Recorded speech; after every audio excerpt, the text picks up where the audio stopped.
El mensaje a la Odisea. Apocalipsis capítulo 3, versículos 14 al 22.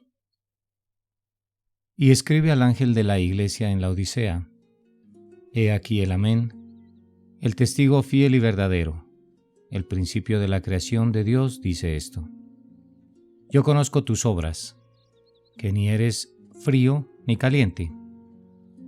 Ojalá fueses frío o caliente. Pero por cuanto eres tibio y no frío ni caliente, te vomitaré de mi boca. Porque tú dices: Yo soy rico y me he enriquecido y de ninguna cosa tengo necesidad. Y no sabes que tú eres un desventurado, miserable, pobre, ciego y desnudo. Por tanto, yo te aconsejo que de mí compres oro refinado en fuego, para que seas rico, y vestiduras blancas para vestirte, y que no se descubra la vergüenza de tu desnudez, y unge tus ojos con colirio para que veas. Yo reprendo y castigo a todos los que amo. Sé pues celoso y arrepiéntete. He aquí, yo estoy a la puerta y llamo. Si alguno oye mi voz y abre la puerta, entraré a él y cenaré con él y él conmigo. Al que venciere, le daré que se siente conmigo en mi trono, así como yo he vencido, y me he sentado con mi Padre en su trono. El que tiene oído, oiga lo que el Espíritu dice a las iglesias. La iglesia de la Odisea era una iglesia rica. De hecho, la ciudad tenía una economía basada en la producción de textiles y de un ungüento que preparaban a partir de minerales que ahí encontraban, y estos eran muy efectivos para las enfermedades visuales. Eran conocidas en todo el mundo por la adoración a César y precisamente por la adoración al dios de la salud, que en este caso era Esculapio. También la Odisea podríamos decir que era una ciudad asentada sobre un monte y de muy fácil acceso para los invasores. De aquí que cada vez que la intentaban invadir a esta ciudad, ella prefería hacer arreglos económicos con sus invasores porque era muy fácil sitiarla o interrumpir la provisión que llegaba de afuera hacia ellos. La Odisea también traduce la iglesia que se gobierna a sí misma, o sea, traduce una democracia, una ciudad o una región que se gobierna a sí misma a través de su pueblo, de una democracia. Y más exactamente la traducción quiere decir gobierno corrupto. Esto es lo que podemos reseñar de la ciudad de la Odisea o de la iglesia de la Odisea. He aquí el Amén, el testigo fiel y verdadero, el principio de la creación de Dios, dice esto. La traducción de Amén en la Biblia nos da como sí y doble sí. La traducción nos indica así sea y así sea.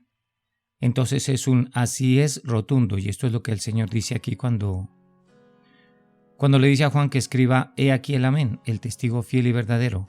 El Señor se revela inicialmente a esta iglesia.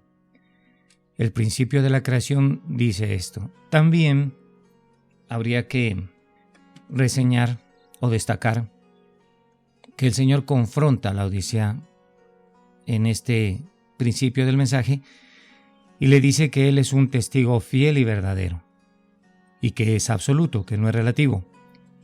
Lo que nos dice que los feligreses de esta iglesia eran infieles y eran mentirosos. Entonces, en esta revelación del Señor a la iglesia les deja muy claro eso, que Él es fiel y verdadero y que ellos están en el sentido contrario, infieles y engañosos. El principio de la creación de Dios dice esto: Aquí no hablamos de una característica cuantitativa, porque diríamos que el Señor tiene un principio y fin, y Él no tiene principio y fin. Él es el alfa y la omega. Él es antes desde del principio y hasta después del fin. Lo que nos está diciendo prácticamente Él es que Él es antes que todo. Y entre los mortales es el primero que resucitó. A esto se refiere cuando dice el principio de la creación. También nos dice que Él es el que creó todas las cosas por orden del Padre.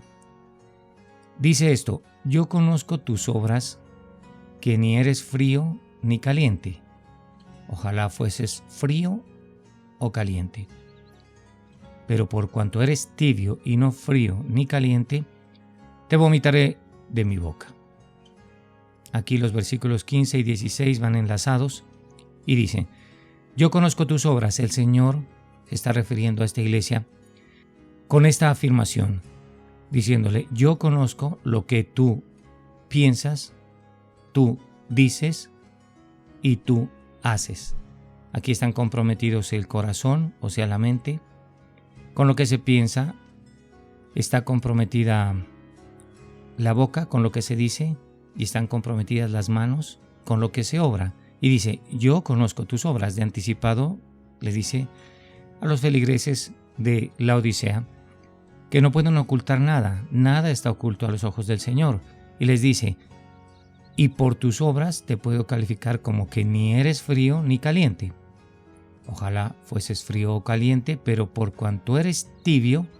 Aquí encontramos el contexto del mensaje a la Odisea, y es la tibieza. Pero por cuanto eres tibio y no frío ni caliente, te vomitaré de mi boca. En otra versión encontramos: te escupiré de mi boca.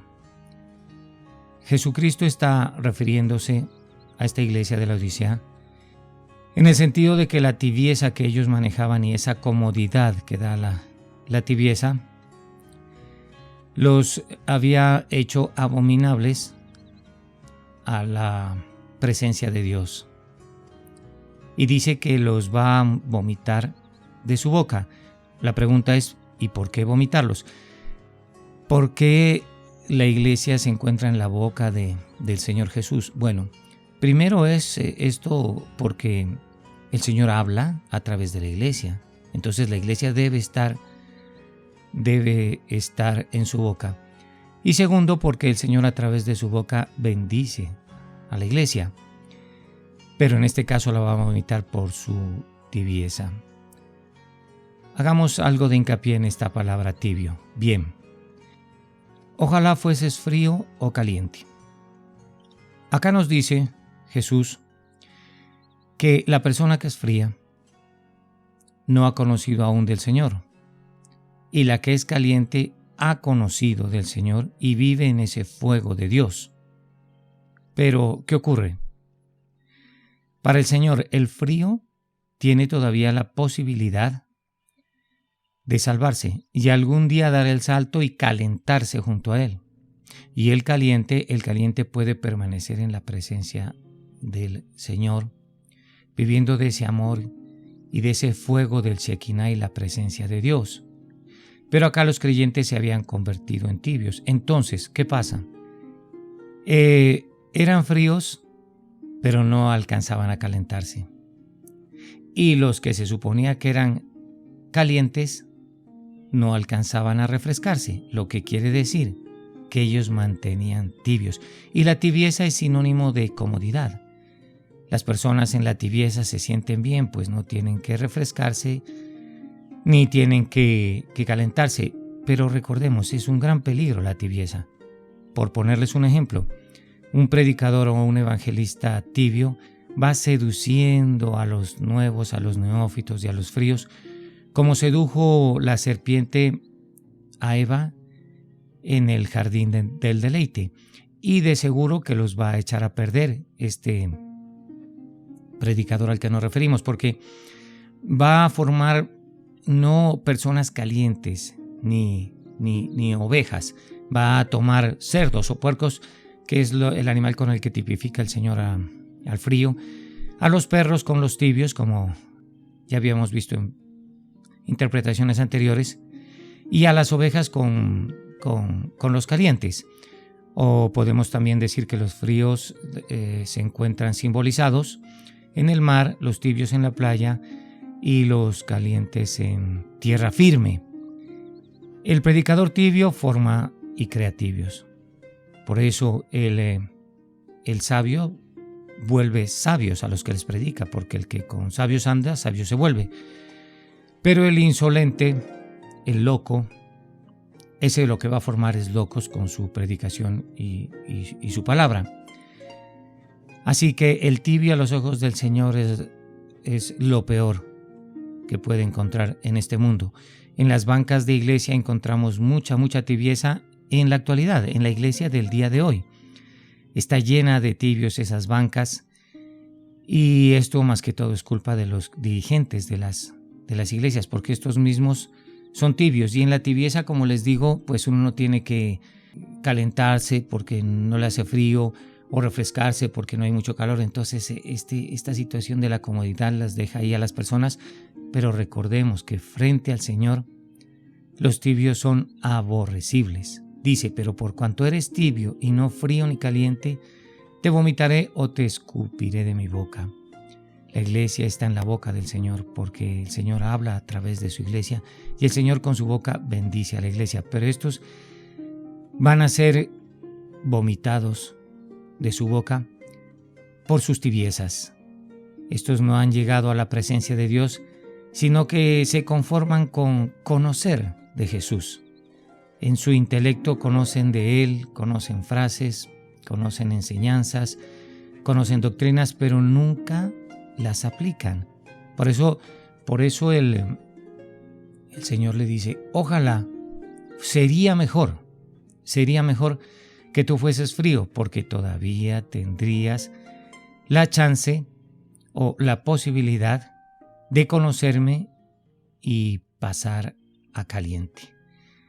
Así que cuidémonos nosotros de lo que pasaba con esta iglesia, que por su gobierno democrático y por su autosuficiencia, ellos decían no necesitar ser calientes, que con la tibieza delante del Señor les bastaba. Y es que esta ciudad de la Odisea, de hecho, alguna vez fue destruida por un terremoto fuerte. Ya hablamos de estos tiempos, los tiempos en que escribió Juan acerca de la Odisea. Y esta ciudad se reconstruyó a sí misma. No necesitó, siendo gobernada por el Imperio Romano, no necesitó ayuda para reconstruirse. Ella misma se reconstruyó. Encontrábamos mucha prepotencia, mucha adoración al César, mucha adoración a Esculapio. Ellos producían una tela negra a partir del pelo de cabra que era muy fina y la exportaban a todo el mundo para adornar los vestidos. De hecho, era una iglesia bastante rica y esta era el antitipo de la iglesia de Esmirna, que ellos eran pobres, se creían pobres, pero la verdad era que eran ricos. Y ahora vamos a ver cómo esta iglesia de la Odisea se creían ricos, pero la verdad es que eran pobres.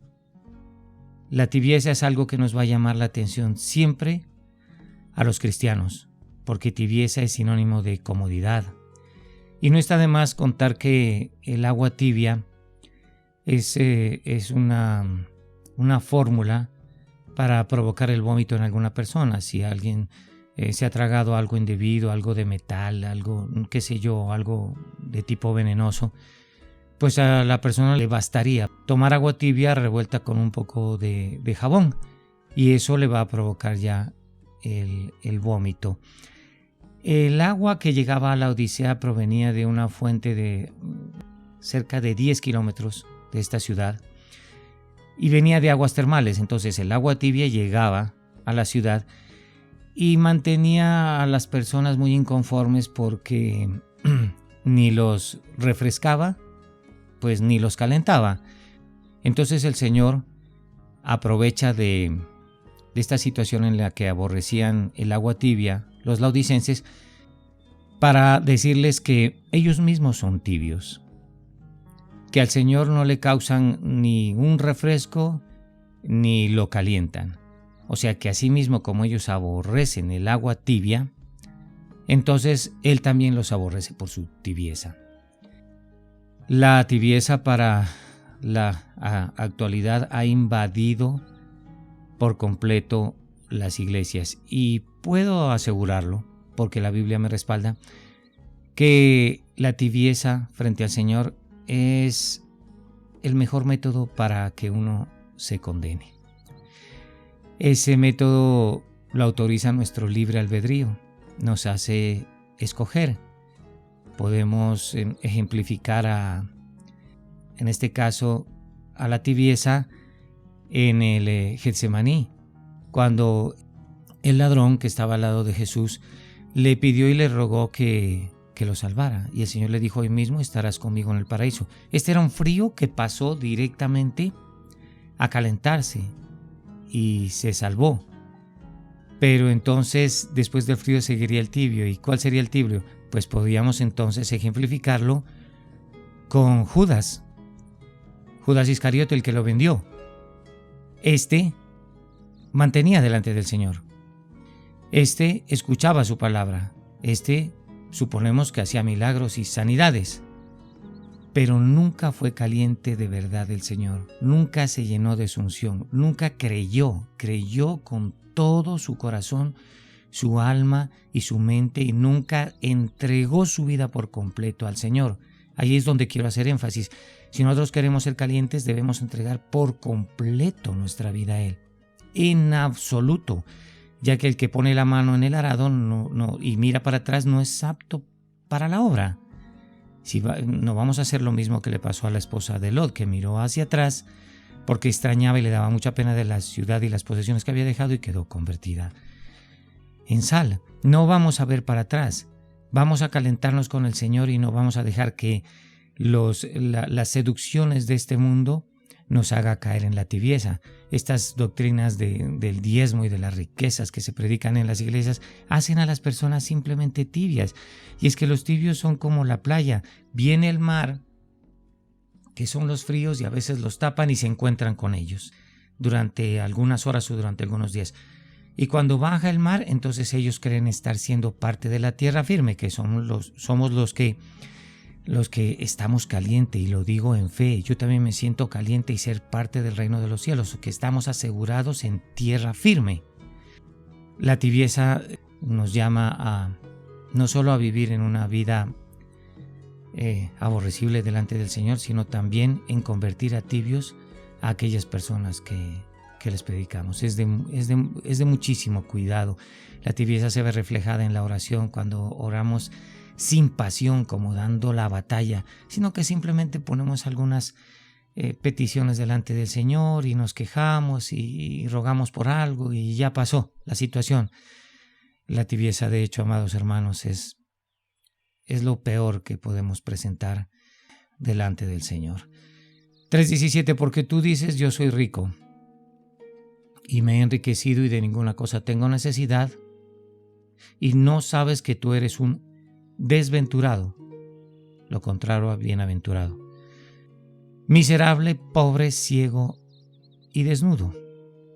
Bueno, acá estamos pasando entonces después de la presentación del Señor y del juicio del Señor hacia la tibieza de la Odisea, y del veredicto y la condenación del Señor para estos, como es vomitarlos de la boca. Entonces pasamos a decir lo que ellos le dicen al Señor, y es que ellos están diciendo a los ladicenses: mira, yo soy rico y me he enriquecido. 2 veces le dicen al Señor, o le hablan, o se dirigen a Él, anotando sus riquezas. Porque tú dices: yo soy rico. Le están diciendo: yo soy rico, Señor. Yo soy rico y eso me basta. Y no tengo necesidad de nada, porque mis riquezas suplen todo. Viene la conjunción y luego me he enriquecido. Yo soy rico y también me he enriquecido. Lo que traduce que lo han hecho por su propio brazo. No han necesitado de nadie. Entonces están envanecidos por completo. Le dicen, Señor, mira, yo no te necesito porque soy rico y aparte yo soy el que me ha enriquecido. Tú no me has enriquecido. Más sin embargo, estos seguían asistiendo a la iglesia. Esto lo encontramos en las iglesias de garaje, en las iglesias de los estadios, bueno, en las iglesias de nuestros tiempos. Si lo van a buscar al Señor, es para que asegure sus riquezas. Dicen, primero soy rico, luego yo me he enriquecido, pero ahora necesito que tú asegures mis riquezas y me defiendas y las cuides y yo te doy parte de mis riquezas. Bueno, se parecen a Jacob, se parecen a Israel, tratan de negociar con el Señor. Y para completar la situación les dicen, y de ninguna cosa tengo necesidad. A lo que el Señor responde, pues mira, lo que no sabes tú, laodicense, es que eres un desventurado, un miserable, un pobre, un ciego y un desnudo. Ya, con todas estas características o arquetipos, les está diciendo que a los ojos de Él son un cero. Un completo cero, que no tienen ni el más mínimo valor para Él, por lo tanto están condenados. Y es que así son los tibios aseguran ellos estar bien, pero están en una pésima situación. Y de ninguna cosa tengo necesidad. Muy bien, pues fundamentalmente tenían necesidad o no poseían lo más importante, que era el beneplácito del Señor, que era el amor y la aprobación del Señor. Así que le decían, bueno, mira, tú allá y yo acá, yo estoy cumpliendo, pero mis riquezas me bastan. Cuando el Señor le dice, no sabes que tú eres un desventurado, entonces lo que les está diciendo es que son lo contrarios a bienaventurados. O sea que ellos, si decimos bienaventurado, doblemente feliz, o con doblemente suertudos, digámoslo así, para que me entiendan, con una buena suerte, con el favor de Dios, entonces desventurados les quiere decir que no cuentan absolutamente con el favor del Señor. Miserable. La verdad es que acá está hablando de lo contrario, que es ser pobre en espíritu y rico en fe. Estos eran miserables pero en fe. No contaban con la fe para nada. Aparte les dice que son pobres, o sea que con todas las riquezas que tenían, ellos la verdad es que no podían comprar nada. Delante de Dios esas riquezas no les servían absolutamente para nada. Pues con el dinero no se puede comprar nada de la santidad, del amor, de la divinidad, de la gloria y de la gracia del Señor. Ciego y desnudo. Quisiera notar primero la desnudez. Cuando dice desnudo se refiere a las vestiduras blancas con las que el Señor atavía a los que le buscan, a los que vienen con los harapos del pecado, y luego por su verdadera conversión quedan vestidos con lino blanco, que es símbolo de la santidad. Pero también nos hace falta hablar acerca de la invidencia o ceguedad, acerca de los ciegos que estaban ellos, desventurado, miserable, pobre, ciego y desnudo. Acá el Señor está hablando como en forma retórica, como por parábolas, porque la verdad es que debería ir en primer lugar el ciego. Y no sabes que tú eres un ciego, porque si estás ciego, laodicense es imposible que mire su desnudez, su pobreza, su miseria y su desventura. Así que con todas las riquezas que tenían los laodicenses, no pasaban a vivir sino estas miserias, de la pobreza, de la invidencia, de la desnudez y de la mala suerte o de la desaprobación del Señor cuando dice desventurado. Por tanto, yo te aconsejo que de mí compres oro refinado en fuego para que seas rico y vestiduras blancas para vestirte y que no se descubra la vergüenza de tu desnudez y unge tus ojos con colirio para que veas. Por tanto, yo te aconsejo que de mí compres oro refinado en fuego. Se está refiriendo aquí al Padre. Se está refiriendo a la divinidad con el oro. Se refiere a la divinidad del Padre. Por eso les dice, yo te aconsejo que de mí compres oro refinado, pero es que esto se compra acudiendo al Padre. Esto se compra con el amor. Esto se compra con la fe. Esto se compra con la santidad. Esto se compra con la gracia. Si vamos a comprar el oro refinado en fuego, tenemos que empezar por no creernos ricos, sino más bien pobres, como pasaba con los feligreses de la iglesia de Esmirna. Estábamos acudiendo al Padre para que nos dé de ese oro refinado en fuego, para que seamos ricos, pero ricos en amor delante de Él, y vestiduras blancas para vestirte. Se está refiriendo, en segundo lugar, al Señor Jesús. Y que no se descubra la vergüenza de tu desnudez. Las vestiduras blancas nos las da el Señor Jesús. Cuando acudimos por salvación a Él, Él nos provee del perdón de los pecados. Y al pasarnos de la lepra del pecado a la gracia de la santidad, nuestros vestidos son cambiados y recibimos vestiduras blancas para ser aceptos delante de Él. Y así no se descubra nuestra desnudez. Acá podemos volver a hablar de la tibieza. Cuando somos fríos estamos vestidos con los harapos del pecado. Cuando ya nos hemos convertido al Señor y hemos logrado su amor, entonces estamos vestidos de lino fino. Pero en esa transición nosotros quedamos desnudos porque el Señor nos quita las vestiduras para colocarnos, nos quita los harapos para colocarnos sus vestiduras. Y en esta transición algunos prefieren, cuando el Señor les quita los harapos, no vestirse de lino fino de santidad, sino continuar coqueteando con el pecado. Entonces se quedan desnudos porque les han quitado las vestiduras del pecado, pero no alcanzan a colocarles las vestiduras de la santidad. En esto podemos hacer hincapié nuevamente en la tibieza. Y unge tus ojos con colirio para que veas. Bueno, ya vimos al Padre en el oro refinado en fuego. Ya vimos al Hijo en las vestiduras blancas para que no se descubra nuestra desnudez. Y acá vemos al Santo Espíritu de Dios que nos unge con su colirio y que nos despierta o nos abre más bien la visión espiritual. Y empezamos a ver nuestro verdadero estado. Se necesita muchísima fe, la fe del Hijo de Dios para ser bautizados en el Espíritu, y es entonces cuando empezamos nosotros a apreciar verdaderamente nuestra situación y la situación de las personas que nos rodean. Entonces aquí está en el oro refinado en fuego el Padre, en las vestiduras blancas el Hijo, y en los ojos con colirio podemos ver al Espíritu Santo de Dios. Dice: yo reprendo y castigo a todos los que amo. Sé pues celoso y arrepiéntete. Podemos citar el pasaje en que dice el Señor que al que ama disciplina y al que toma por hijo azota. Acá podemos ver que está reflejado el amor de Cristo, porque en yo reprendo y castigo a todos los que amo, les está dando otra oportunidad a los laodicenses. Y aún dice que con su comportamiento tibio, Él aún los ama. Sé pues celoso y arrepiéntete, le dice. Sé celoso de lo que yo te he dado, de la oportunidad.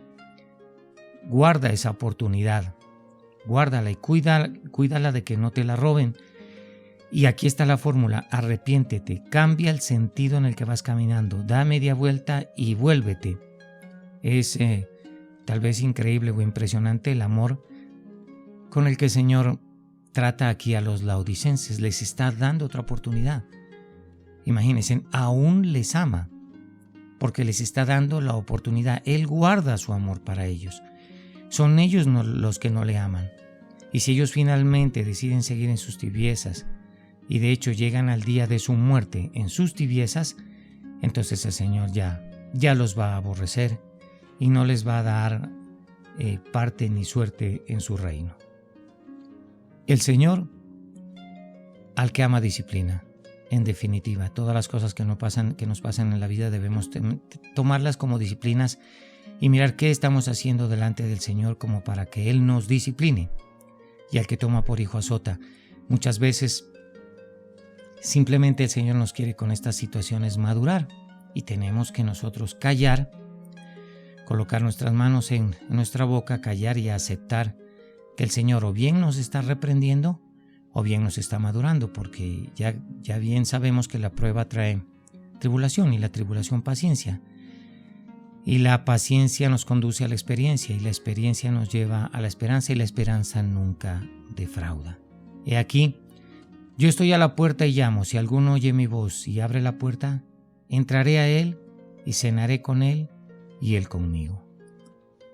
Nuestro Señor Jesús está a la puerta de nuestro corazón y a la puerta de nuestra vida y siempre nos va a estar llamando de diversas formas para que abramos la puerta de nuestra vida y le dejemos entrar a Él y habite en nuestro corazón y desde allí nos gobierne y no incurramos en el error de los laodicenses, que ellos se gobernaban a sí mismos y cayeron en la propia prudencia o propia sabia prudencia. Hablamos de esa sabiduría animal, terrenal y diabólica que nos hace creer que somos más que Dios o que Dios es una añadidura en nuestra vida y que solo lo necesitamos en ocasiones. Si alguno oye mi voz y abre la puerta, acá dice que la voz de Él está transmitiéndose a las personas a las cuales está tocando la puerta de su corazón y generalmente esto lo hace a través de los predicadores, de las personas que, como en mi caso, les llegamos a nuestros pares, a nuestros congéneres, al prójimo, con el mensaje de salvación. Entonces, si alguno oye mi voz y abre la puerta, entraré a él y cenaré con él y él conmigo. Esta cena nos tipifica la palabra de Dios. Él se sienta con nosotros y nosotros le damos la oportunidad de, por medio de la palabra que escuchamos de algún predicador, sea en la radio, sea en directo, de creerle a Él. Entonces lo que pasa a Él es que Él va a cenar con nosotros. Él nos pone a leer su palabra. Él nos da hambre y sed de justicia. Entonces empezamos a leer la palabra y aquí es cuando empezamos a cenar con Él. Y Él cena con nosotros. O sea, Él va a estar siempre acompañándonos cuando nosotros degustamos la palabra y estamos cenando con Él.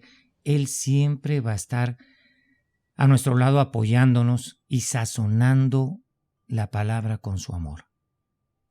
Al que venciere, le daré que se siente conmigo en mi trono, así como yo he vencido y me he sentado con mi Padre en su trono. Al que venciere, ¿qué? Me pregunto. Y les pregunto, pues al que venciere el pecado, al que venciere la tibieza, al que venciere la tentación por las riquezas. Recordemos que el Señor al joven rico le dijo, todo has cumplido desde joven para lograr mi cariño, mi amor y mi aceptación, pero solo una cosa te falta, anda, vende todo lo que tienes y dalo a los pobres y ven y sígueme. Es ahí cuando el joven sintió lástima de sus riquezas y de sus posiciones. En definitiva era un laodicense que pensaba que era rico pero estaba frío, era un desventurado, un miserable, un pobre, un ciego y un desnudo que decía yo de ninguna cosa tengo necesidad.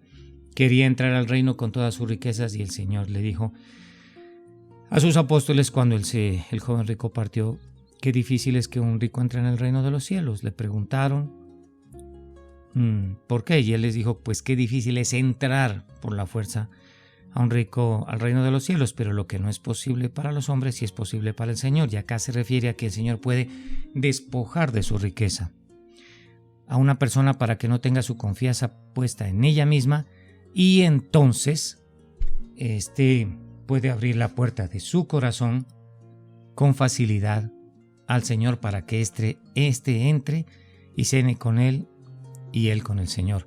No con esto quiero decir que una persona no puede ser rica y seguir a Jesús. Sí, puede serlo, pero toda su confianza y toda su fe debe estar puesta en el Señor, porque no se puede servir a dos dioses, porque se ama al uno y se aborrece al otro, se estima al uno y se menosprecia al otro. Así que esto, les digo de anticipado, es bastante difícil. Es mejor no ser amigo de las riquezas y llevar una vida austera, humilde, tranquila, en la que uno tenga lo justo para sus necesidades básicas.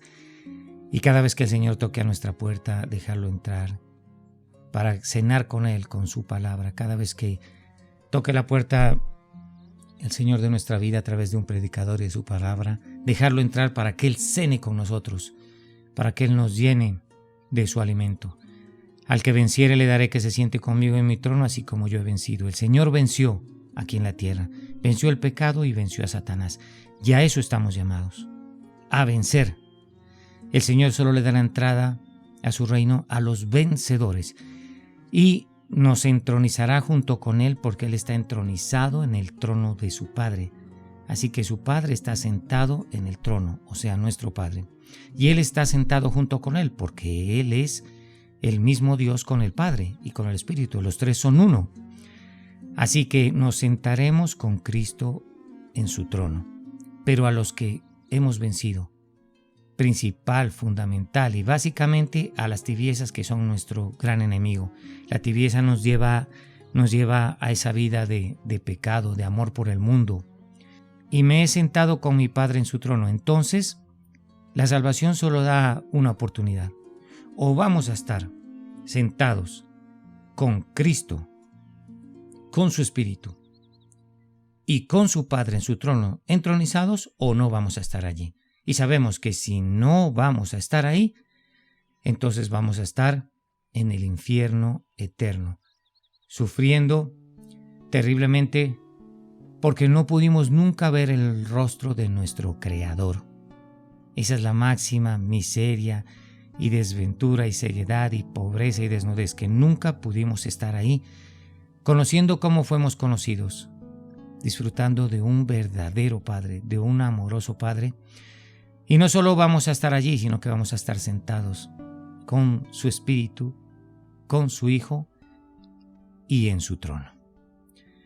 El que tiene oído, oiga lo que el Espíritu dice a las iglesias. Y acá termina ya el estudio, la interpretación de las iglesias. El que tiene oído afinado es el que ha creído, el que ha dejado que el Señor toque a su puerta y le ha permitido entrar y ha cenado con su palabra.